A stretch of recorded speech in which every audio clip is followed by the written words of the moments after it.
It's about something that may or may not be on your radar up north, a so-called super pig invasion. And honestly, it is exactly like what it sounds like. 300,000 square miles, more than the size of Texas and California combined, are now under silent occupation by hybrid pigs engineered from an ill-fated farming experiment in the 1980s. These giants, born to outsmart winter and evade capture, are rapidly closing in on the U.S. border, forming a threat unlike anything North America has faced before. These huge, very destructive feral pigs that have been bred in Canada, running wild there for decades, and now for the first time being spotted in the United States. But how did a rural industry meltdown unleash an invasion this unstoppable? And what secrets in their genetic design could mean we're just seeing the beginning? Across the Canadian heartland, a silent force is spreading, one that most people never see. More than 300,000 square miles now fall within the range of hybrid pigs, a territory so vast it swallows entire provinces and stretches from the Rocky Mountains to the edge of the Great Lakes. This is not a slow crawl.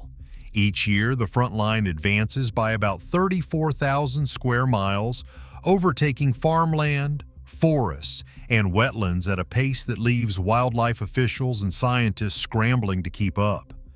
In the prairie provinces, reports of torn-up fields and mysterious tracks have become routine, but direct sightings remain rare. These pigs move with a wariness that keeps them hidden from roads and towns.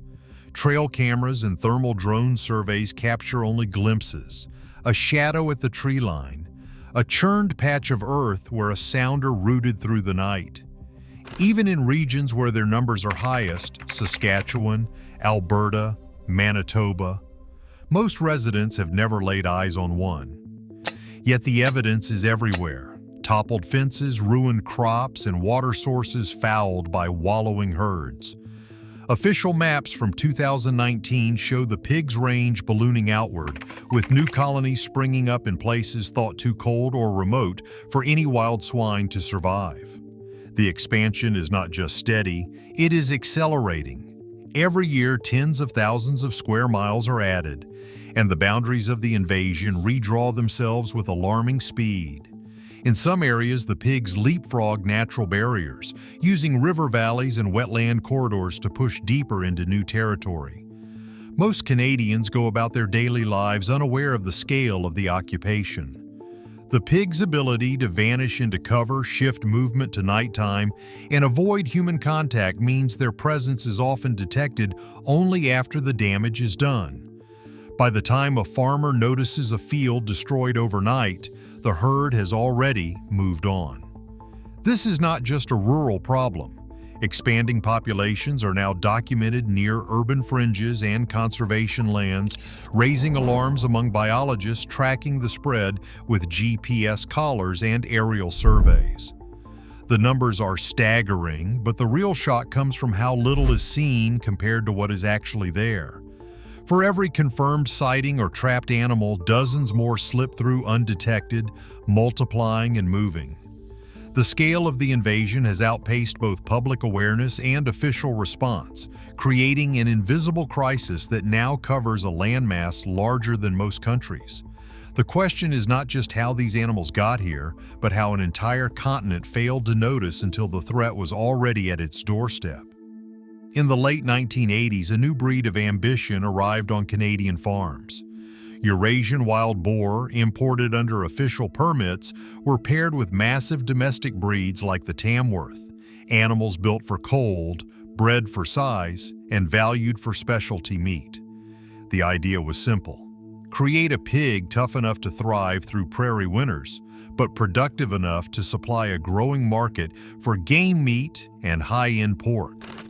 By the early 1990s, hundreds of farms across Alberta, Saskatchewan, and Manitoba were raising these hybrids, their paperwork stamped and filed with provincial agriculture offices. But optimism outpaced caution. Fencing standards meant to contain animals weighing up to 600 pounds often fell short. Some operators cut costs, trusting that heavy mesh and a few strands of wire would be enough. Others, lured by the promise of canned hunts, bred pigs for size and aggression, then struggled to keep them pinned. By the late 1990s, the cracks in the system were widening. Meat prices collapsed as imports surged and consumer tastes shifted. The bottom fell out of the wild boar market. Farms closed by the dozen and bankruptcy filings stacked up in rural courthouses.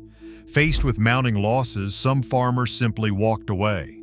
Others, unable to find buyers or pay for feed, made a different choice.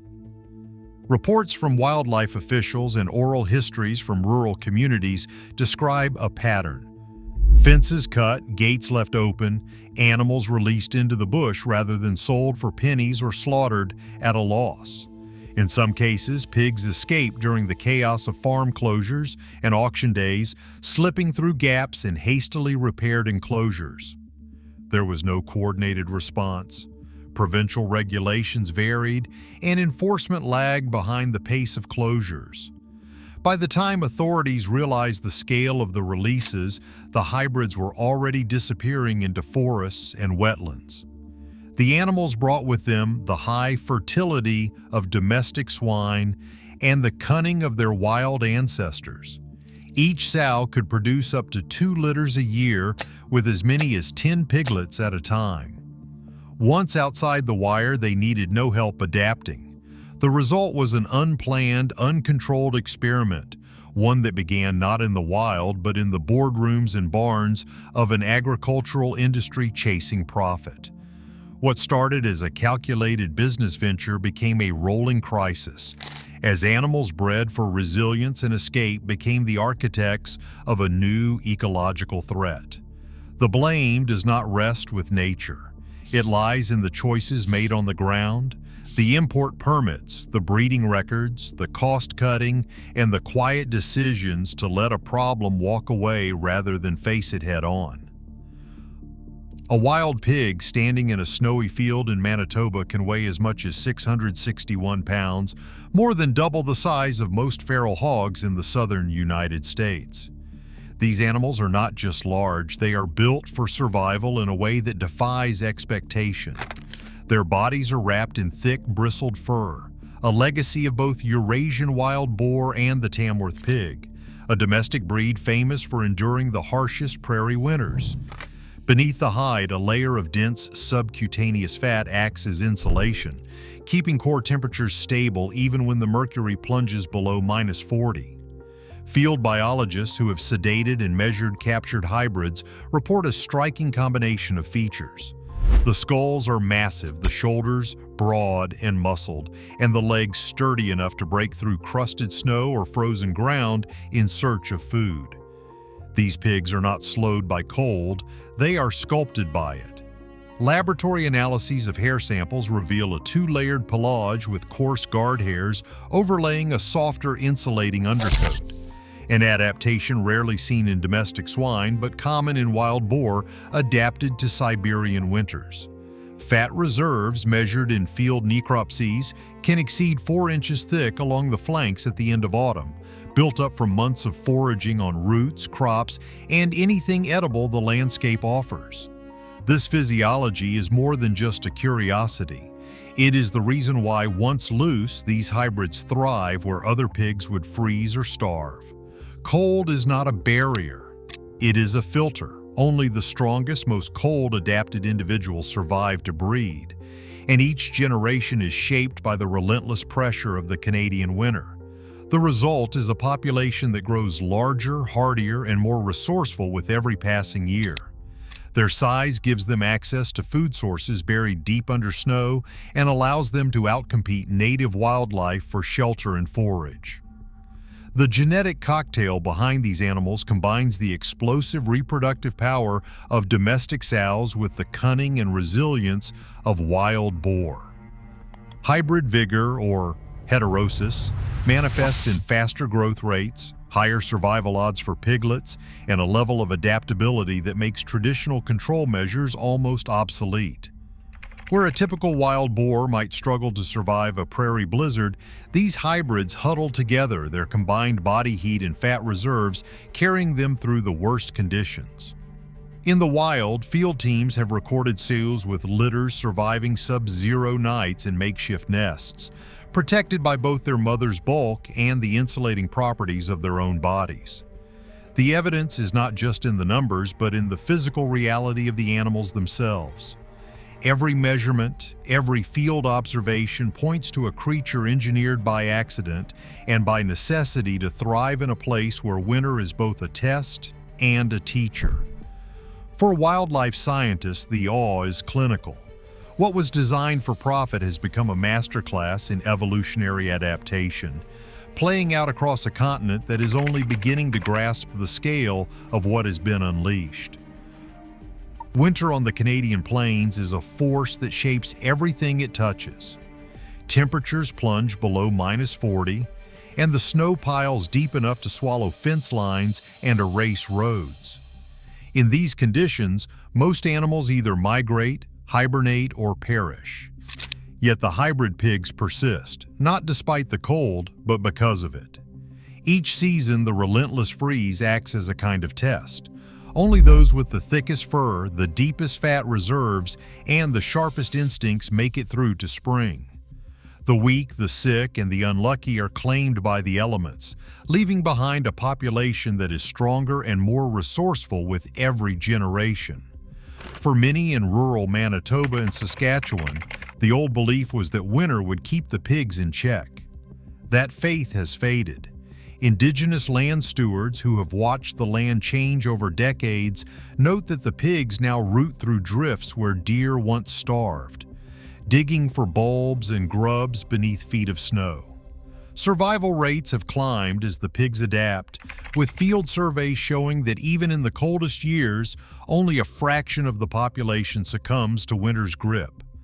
The rest grow larger, learn new foraging routes, and breed again as soon as the thaw arrives. On the ground, the evidence is impossible to ignore. Tracks wind through frozen cattail marshes, and patches of disturbed snow reveal where herds have gathered for warmth. The pig's ability to endure the long northern night has become a signature trait. Instead of shrinking, their range expands by tens of thousands of square miles each decade, pushing into new territory that biologists once considered too harsh for any swine to survive. For the people who live on this land, farmers, hunters, and First Nations alike, the lesson is clear. Winter is not the solution. It is the crucible that forges the next generation. The pigs that survive are not just the toughest of their kind, they are the architects of a new, wild lineage, one that grows more elusive and resilient with every passing year. As the snow melts and the landscape wakes, the survivors are already preparing for the next test, carrying the lessons of winter forward into the heart of the continent. In the frozen marshes of Saskatchewan and Manitoba, a strange sign sometimes rises with the dawn. A thin plume of steam curls from a low mound in the snow. For field biologists tracking wild pigs, this is the calling card of a phenomenon whispered about in rural Canada, the pigloo. The term has taken on a life of its own, fueled by stories of pigs engineering their own insulated snow shelters. Dome nests built from cattails and marsh grass, warm enough to keep a dozen animals alive through nights that can plunge to -40. On paper, pigs are not architects, yet the evidence on the ground is hard to ignore. In the heart of winter, researchers have found clusters of deep trampled snow lined with shredded vegetation, often in the thickest stands of cattails. The pigs gather these plants with their tusks, tearing and dragging stalks into piles, then burrow in as a group. The result is a shelter that traps body heat so efficiently that on the coldest mornings, the snow above will vent steam, a clear sign of the warmth generated by the mass of animals inside. One field biologist, after stumbling across such a nest, remarked that if you start seeing steam on a marsh in January, you have just found a pigloo. These shelters can hold entire sounders, sometimes up to 15 pigs at once. The animals huddle close, their combined bulk and thick fur turning the nest into a living furnace. The pig's choice of location is no accident. Marshes provide both insulation and concealment, making it almost impossible for predators or hunters to spot them. The cattails cut down and layered by the pigs themselves add another barrier against the cold. While some experts caution that these nests may not rise to the level of true architectural innovation, the behavior stands out among large mammals, especially feral livestock. It is a display of problem-solving that goes beyond simple instinct, hinting at a capacity for adaptation that few expected when the first hybrids slipped the fence. Direct observations of these pigloos remain rare, but the aftermath is unmistakable. Flattened reeds, compacted snow, and the faint odor of swine linger long after the herd has moved on. In the wild, survival often comes down to small advantages, a few extra degrees of warmth, a hidden spot to wait out the storm. For Canada's super pigs, the pigloo is more than a shelter. It is a testament to their ability to bend the landscape to their needs using whatever materials the marsh provides. Each winter brings new nests, new evidence that these animals are not just surviving the cold, they are learning to master it. A single set of tracks in the snow can be the first clue that a sounder is nearby. But the real story often plays out just beyond the reach of headlights and rifles. Hunters and wildlife officers across the prairies describe a pattern that feels almost strategic. A lone boar, often a young male, slips quietly into a baited clearing or investigates a newly placed trap. This animal moves with caution, nose twitching, ears flicking, as if measuring the risk in every step. The rest of the group lingers in the shadows, waiting for a signal. If the scout feeds and nothing happens, the others will eventually follow. But if there is a shot, a sudden movement, or the snap of a corral door, the lesson is immediate and permanent. That entire sounder will avoid the spot, sometimes for months, sometimes forever. Field biologists and trappers have watched these scenes unfold from blinds and thermal scopes, noting how quickly pigs seem to learn from even a single encounter.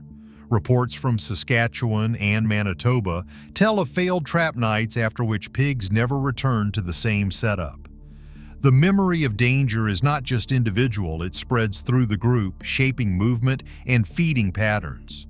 Some hunters describe pigs that begin circling bait sites from downwind or send out scouts to test for hidden threats. Once a trap catches a pig, the rest of the group may split up, scattering into new territory and making future captures nearly impossible. Pressure from hunting and trapping does not just make the pigs harder to find, it changes their entire way of life. In regions where culling efforts ramp up, trail camera footage reveals a shift from daytime feeding to strict nocturnality. Pigs that once rooted in open fields at dusk now move only after midnight, using dense cover and moving in near silence. Night vision and thermal technology become essential, but even these tools have limits. Some pigs are reported to recognize the sound of approaching all-terrain vehicles or drones, slipping away before humans can get within range. For those trying to control the invasion, this intelligence feels almost personal. Every failed attempt teaches the pigs something new. Each new tactic is met with a countermove. The landscape becomes a chessboard, with the pigs learning the rules faster than their human opponents. In the words of one outfitter, "You get one chance, after that, they are ghosts." Helicopters sweep low over prairie fields, their rotors thundering above the snow, but the results rarely justify the cost. In open farmland, aerial shooting can sometimes catch a sounder in the open, brief, effective, but expensive. Each sortie can run tens of thousands of dollars, and the pigs quickly learn to vanish into cover. In dense woods or cattail marshes, the advantage disappears. Officers describe pigs scattering at the first sign of a chopper, melting into willow thickets where machines cannot follow. Aerial culls may thin the boldest animals, but the rest adapt, changing their routes and bedding down in places no pilot can reach. On the ground, corral traps offer a different promise. Set the bait, wait for the herd, drop the gate. But these pigs are not newcomers to danger. Once a trap springs, survivors avoid the entire setup. In some regions, a single failed trap can make pigs wary for years, forcing trappers to abandon sites and start over miles away. The learning curve is steep. Each mistake means fewer chances next time. Wildlife officers talk about traps that work once, then become nothing but empty cages in the bush. Thermal imaging and night vision gear represent the latest hope, but even these tools come with limits. Outfitting a single team with high-end thermal scopes and drones can cost more than a new truck. Skilled operators are hard to find, and pigs are growing wise to the hum of drones and the headlights of all-terrain vehicles. As one officer said, every time we think we have got the upper hand, they are already a step ahead. Partial measures drain budgets and buy only brief reprieves. The pigs adapt, the tools lose their edge, and the invasion rolls on. Population models built by Canadian and U.S. biologists tell a story that feels almost impossible to believe. To make wild pig numbers go down, not just slow their growth, but actually shrink the population, at least 70 to 80% of all pigs in a region must be removed every single year. That means for every 10 pigs on the landscape in January, only 2 or 3 can be left standing by December. Anything less and the population bounces back to full strength within 12 months. The math is brutal, and it does not care about budgets, effort, or good intentions. In practice, no eradication program in Canada has ever come close. Even the most aggressive campaigns using helicopters, corral traps, and night vision teams manage to take out only a fraction, often well under 15% in a year. Recreational hunting, which some hope will help, barely scratches the surface. Instead of reducing numbers, it often scatters sounders across new territory, spreading the problem farther and faster. Every missed target, every escaped sow means another litter, another wave of piglets ready to fill the gap. Wildlife officers and ecologists reviewing GPS collar data see a pattern repeat. Heavy culling in one area empties the map for a few months, but by the next year the same fields and marshes are full again. The pig's reproductive engine, 2 litters a year, up to 10 piglets at a time, makes the usual logic of wildlife management fall apart. The numbers are so lopsided that even a year of apparent success can be erased by a single breeding season. For those tracking the invasion, the reality is inescapable. The super pigs are winning and the math is on their side. In the battle against wild pigs, the greatest obstacles are often not the animals themselves, but the boundaries drawn by people. Across the prairie provinces, land ownership is a patchwork of farms, ranches, hunting leases, and absentee landlords. Each parcel comes with its own rules, priorities, and grudges.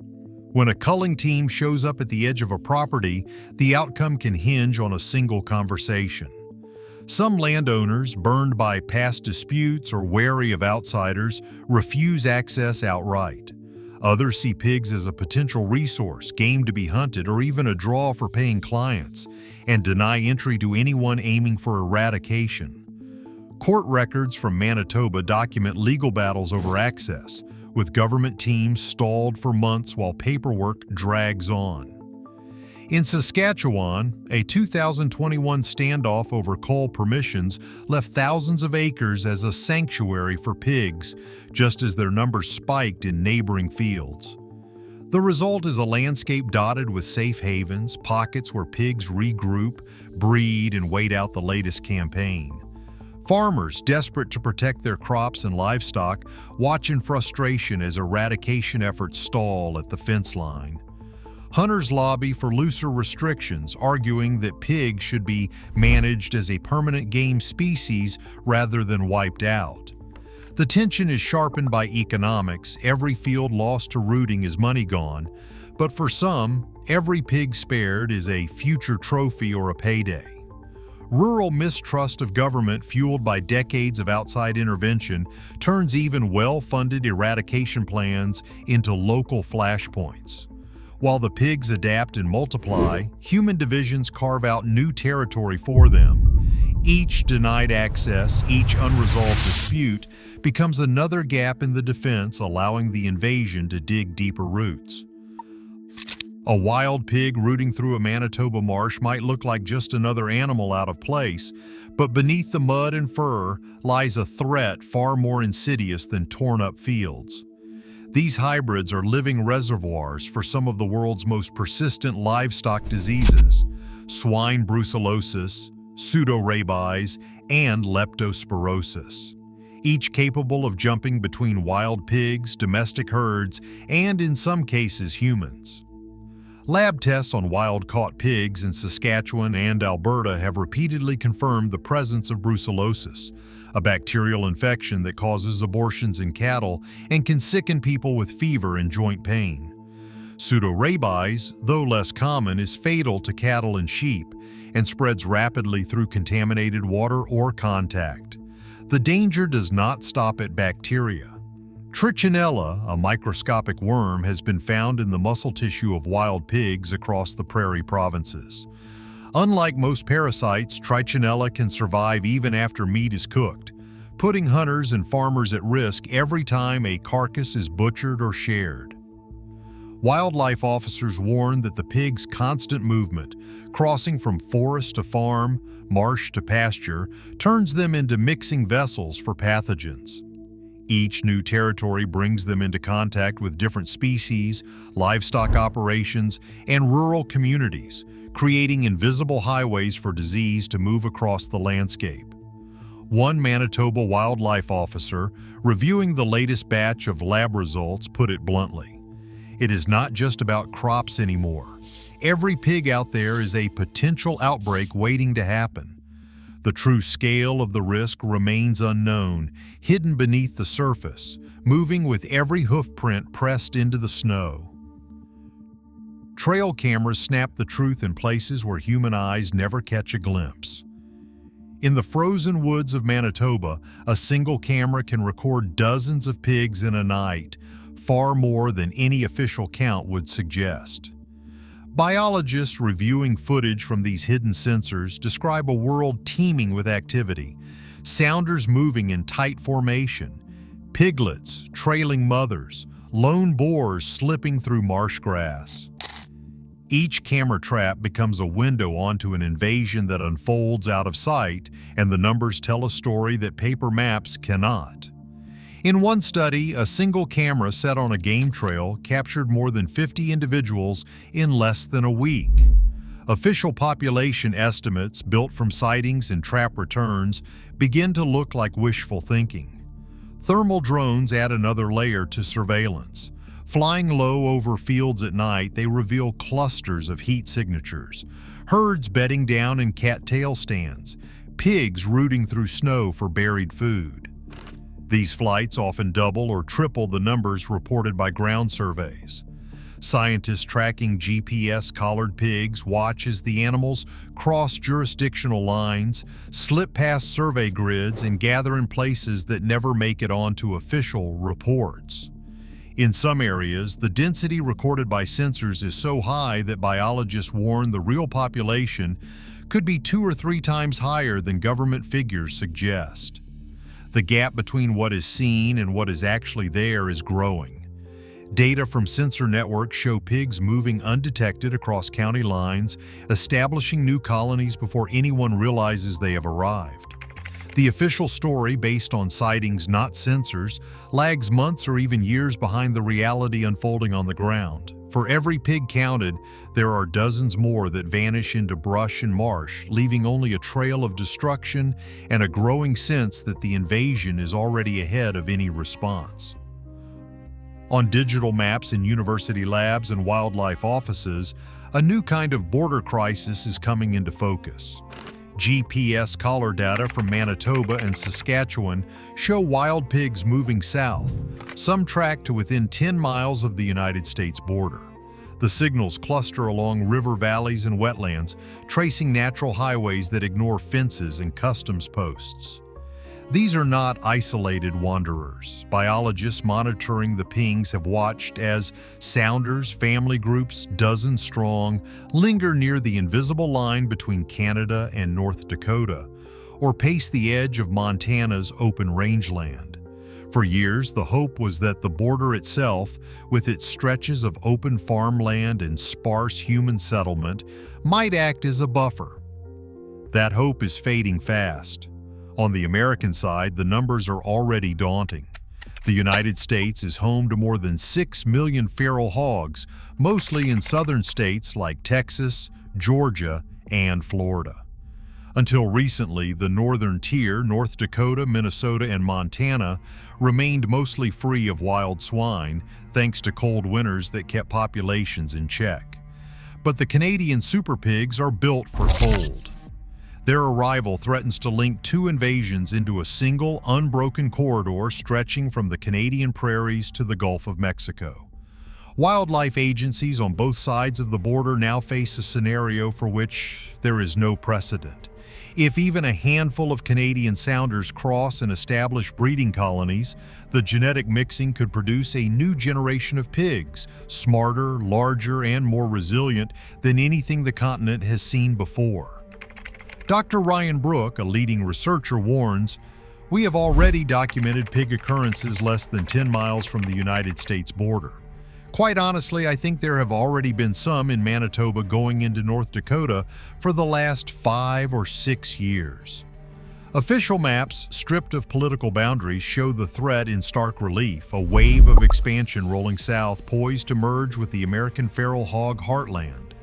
The question is no longer if the border will be crossed, but how soon the two populations will meet and what happens when they do. As the last GPS pings fade into the night, the continent faces a challenge that no one saw coming, and no one yet knows how to stop.